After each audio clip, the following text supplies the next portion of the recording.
Live from WOWT, First Alert 6 starts now.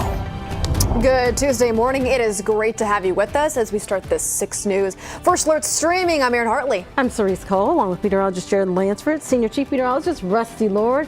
We are off to a beautiful morning. Got some sunshine. My temperatures starting to feel a lot like spring, Rusty. Oh, kidding. Funny how that works. Yeah.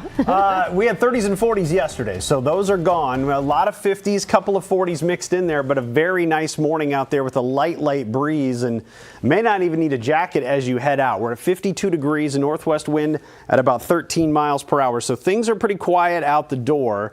But compared to yesterday, we're about 5 to 15 degrees warmer than this same time yesterday. There were a lot of 30s on the Nebraska side yesterday. That's not the case today.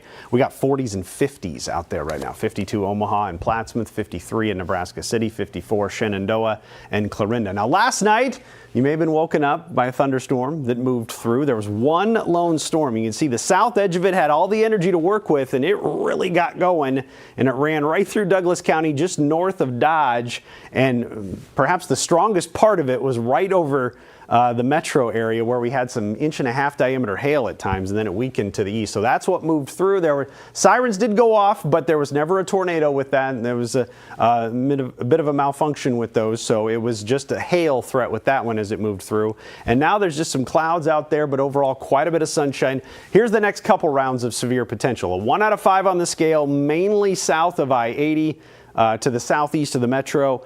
After 3 o'clock today, we'll watch for a couple of those to get going. Then on Wednesday, that threat's a little farther north, so it incorporates a little bit more of the area. The I-80 and south on the Iowa side, Platte River and south on the Nebraska side, and you see a 1 out of 5 on the scale there. So that would be an isolated hail and wind threat to go along with those. But let's talk about today's threat of storms and how it would play out if there we go. The graphics were in the middle of transitioning there. By noon, you can see where we're at. Temperatures in the 60s. Now down here, you're going to notice a couple spotty storms that try to develop a little later on in the afternoon. And what we'll get as we get a little closer to about 3 o'clock is maybe 1 or 2 of those popping up in our southern counties. And you can see that kind of lines up with where that green shaded area was. Same story by 5. You get a couple little storms there. We'll have to watch to see if 1 or 2 of those can strengthen by 7 o'clock. That's where we're at. By 9 and 10, you can see a couple of those left over, Falls City, Maryville, Clarinda, and then overnight those move out and things should be pretty quiet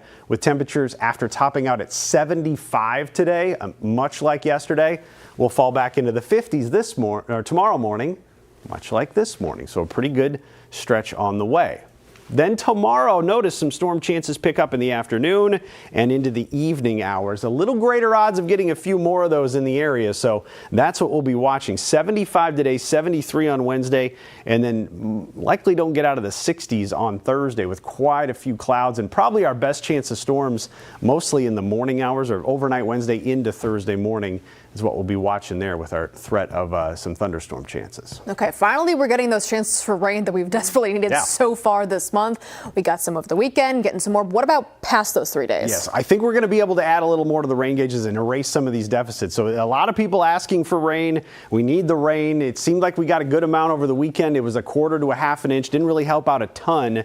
So we have deficits for the year, for the season, and for the month that we really need to chip into. And of course, of the next 3 to 4 days, the odds are pretty good to get some widespread 1 to 3 inch rain totals in the area. You get the yellows and oranges up here. We're talking 2s, 3s, and 4s. So again, little skeptical we'll go that high for everybody. Those would be more isolated with the thunderstorms, but a couple different models here to kind of show you how trends are going. 1 to 3 inch totals over the course of this week, looking pretty good. Hopefully that results in spread out for a good chunk of the area, soaks in and gets everybody what they need. Usually doesn't go that way, but that's what I hope for. 69 degrees then on Thursday. Friday, probably the dry day. Some more thunderstorms late Saturday into early Sunday, and you can see where temperatures go from there.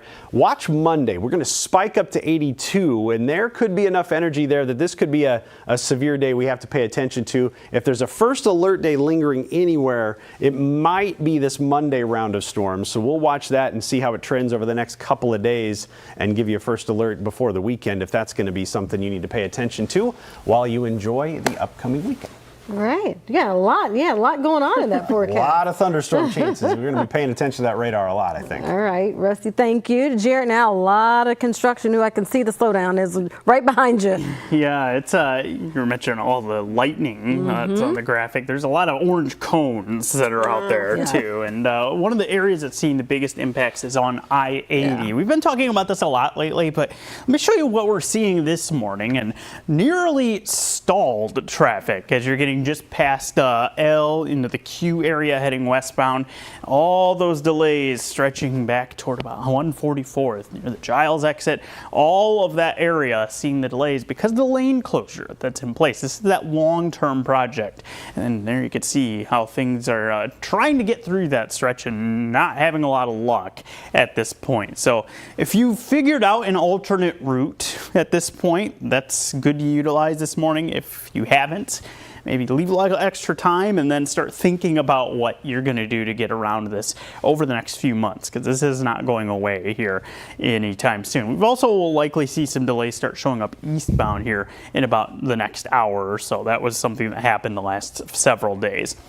680 and Dodge interchange also showing some signs of slowing, and this is true as you're going from northbound 680 to go to westbound Dodge, as well as trying to enter westbound Dodge from the north. So you're looking at a kind of a slow pattern that's in place on a lot of these roads. 114th is slow approaching lower Dodge at this point. So it's a morning where we're not exactly moving up to speed in several areas. It's also true at times as you're going over the bridge on 480 from Council Bluffs to Omaha. It's actually looking a lot better right now than it was, say, 20 minutes ago. Keep an eye on this. This is an area where things could present some issues later.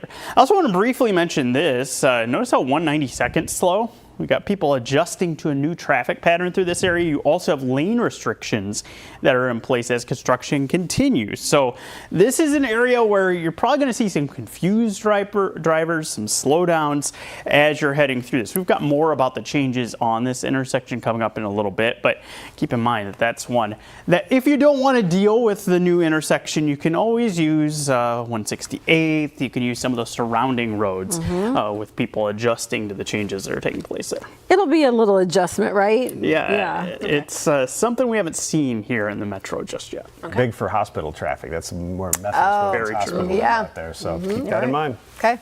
Thanks, guys. Tributes continue pouring in after the death of former Pope Francis. Leaders from across Nebraska spoke about his death. Senator Pete Ricketts said that Francis's life of humility and devotion to mercy will continue to inspire Catholics worldwide. Governor Jim Pillen said Francis devoted his life to being a servant of Christ. Pillen organized or ordered all flags to fly half-staff until sunset on the day of the Pope's burial. Omaha Archbishop George Lucas also reacting to the Pope's passing. He said he thanks God for Francis' extraordinary life and ministry and that the Pope shaped the vision of the Omaha Archdiocese. The Pope's death leads to the beginning of a mourning period for the Catholic Church.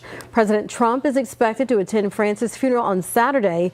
The election of a new pope is expected to begin in the next 2 to 3 weeks.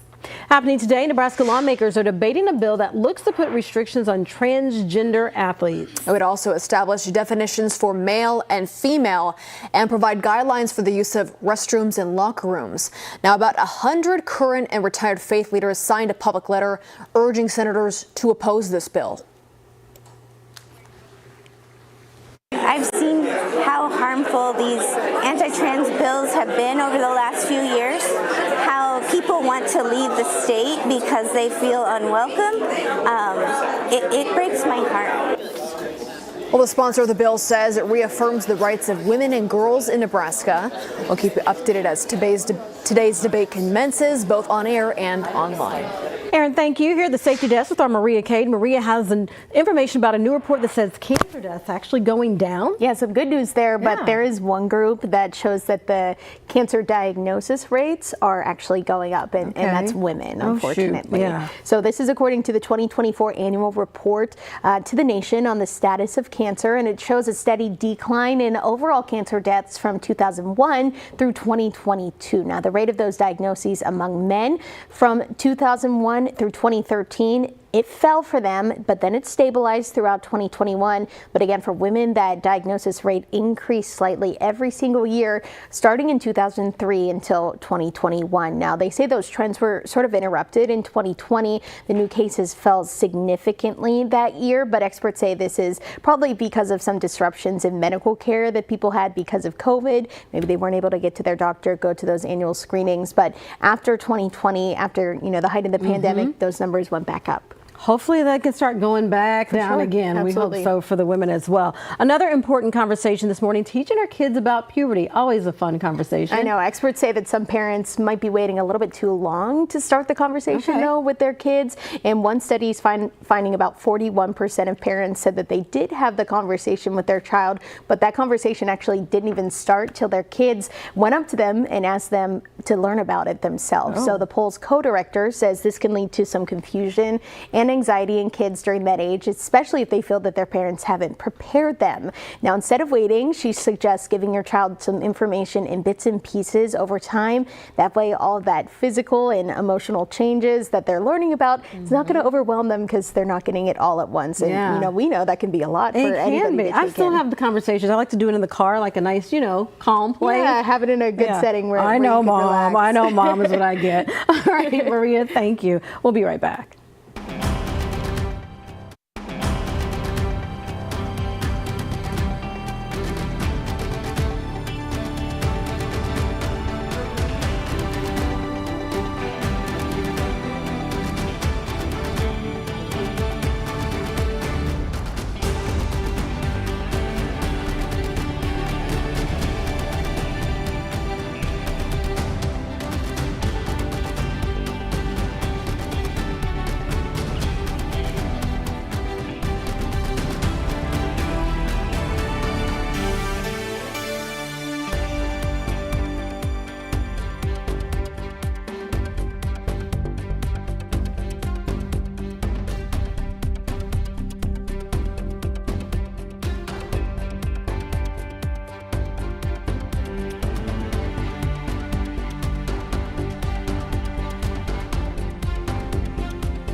All right, welcome back. Time now 7:15 as we begin this Tuesday morning.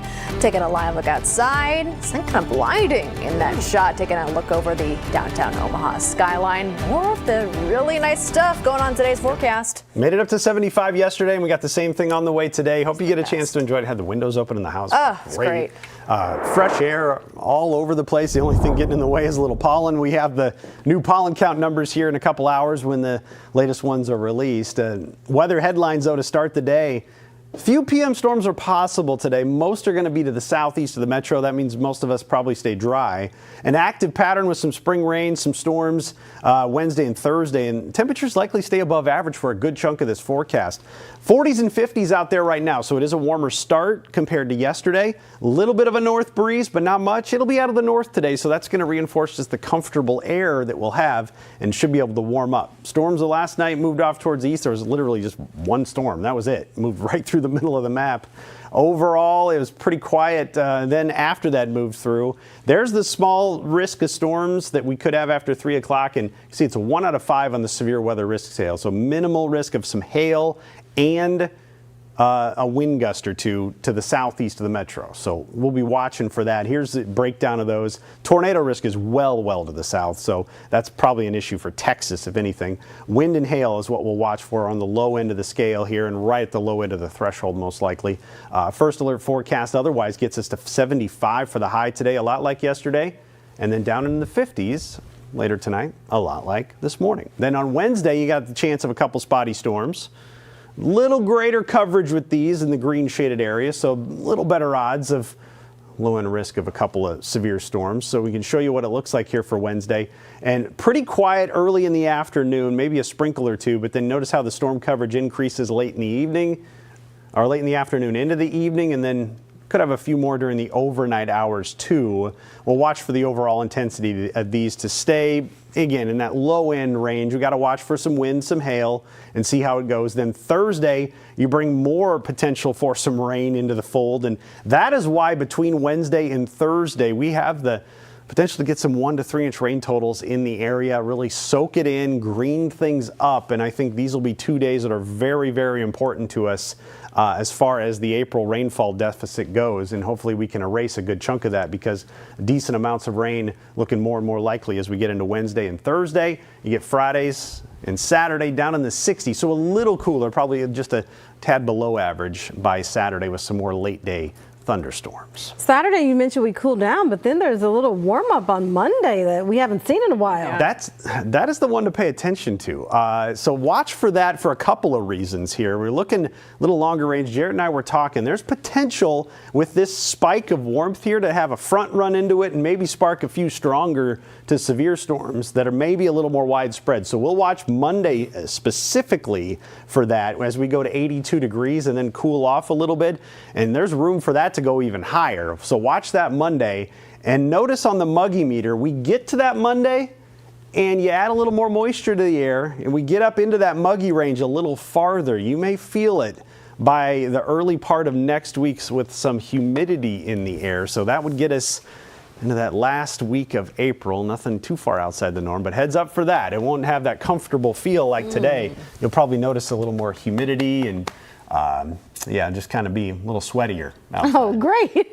Just what I was hoping. Just what I was hoping for, some more sweat. Okay. Sweatage. In the meantime, we'll get an update about a new crash that you're talking about. Yeah, and the Sarpy drivers, pay attention. My neck of the to woods. this. Yeah, this is Washington. As you're heading southbound, you're trying to go to Highway 370. This is where the crash is at, and you can see fresh update on the traffic map showing the yellow there, indicating the slower traffic in the approach to that area. This is partially blocking one of the turn lanes here. So as you're looking here, if you're looking at the intersection itself, you're saying, oh, that looks normal. It's right here, though, is where the crash is at, and you can see that's pulled over a little to the right-hand side, but you need to watch for that as you're approaching the intersection there from the north. Once you get to the intersection itself, you're in okay shape, but a little slow in the approach to that. So watch for that. Speaking of slow, I-80 continues to have quite the delays as you're heading westbound through this area. And I want to take a look a little bit further to the west here as you're heading eastbound. I talked about how we would likely see some delays start showing up as you're heading eastbound, and there they are as you're getting just past 144th. So this whole stretch between Q, 144th on I-80, you're going to have those restrictions in place for quite some time. So having those slowdowns that show up in this time frame of the commute is probably going to be an ongoing thing that we see for several months. Plan accordingly for that to be something you have to contend with.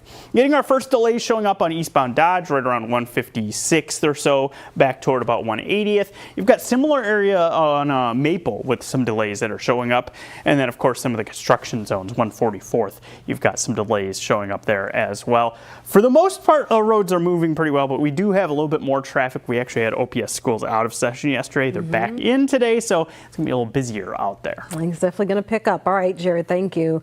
Well, you've heard us talk about racing before. The sheriff's been speaking out about it. Today, the public can weigh in on an ordinance to ban the practice of street racing in Omaha. If it were to pass, people caught street racing the first time would get a $250 fine. It could also face up to 30 days in jail. The proposal also adds citations for spectators who are watching the racing. The city council meeting starts at 2 o'clock this afternoon if you're interested in voicing your opinion. Happening today, WarHorse Omaha opens the second phase of its ongoing expansion. And in the new phase, including more gaming, new dining options, and a smoking room. Officials say the casino say the expansion will bring the total gaming space to about 50,000 square feet. It also includes 2 new restaurants and a new skywalk connecting the casino to the parking garage. Well, still ahead, a woman isn't horsing around. Yeah, find out what fashion essentials she makes and sells when we come back.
Well, the Kentucky Derby is coming up very soon. A hat, or a fascinator as they call it, is the course of a crucial part of any Derby outfit. You have to have that. Yes. So check out these hats from Derby Diana's. She got into the hat making business after she was invited to her first Derby. It turned out so well, people at Churchill Downs stopped her. Well, since then, her store was born and she has made hundreds of these hats. Derby Diana. Yeah. I got it. Perfect. You had to do that. Yeah. I'm so glad you did. And I think that picture with the pink hat, that was the first hat that she ever made. Wow. Yeah, really special. We need to rock some hats. All right. Everybody, thank you so much for joining us. We have to get ready for our update in today's show. You can watch it here over the air. Have a great start to your Tuesday.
Live from WOWT, First Alert 6 starts now. Good Tuesday morning to you. It is 7:26. I'm Cerise Cole. And I'm Erin Hartley. Jarrett Lansford has an update about a crash he's been following. Yeah, this is on the ramp from westbound I-80 to go to 680 northbound. You can see the delays that are in place as you're trying to make your way along that stretch. Here's a view from the DOT camera of what's going on. It's on the right shoulder, but you can see things stacking up as people approach that area. So watch for that one. Use a little extra caution as you head through that stretch. Also a crash as you're going southbound on Washington. They're in Papillion, approaching Highway 370. Watch for that being on the right shoulder as well. We zoom things out. Some delays through that construction zone, I-80 between Q and 144th. That'll slow you down quite a bit as well. Rusty. Thanks, Jared. Beautiful morning out there. We're in the 50s. Warmer start to the day. Light breeze you can see there with the flag at 90th and Dodge. 52 degrees. Feels like 52.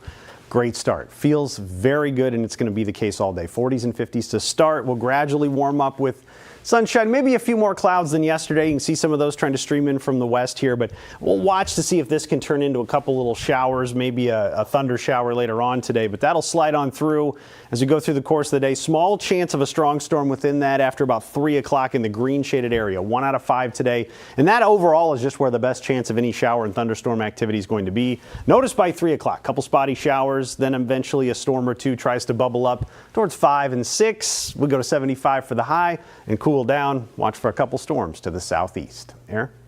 Happening today, big changes to the traffic near 192nd and Dodge.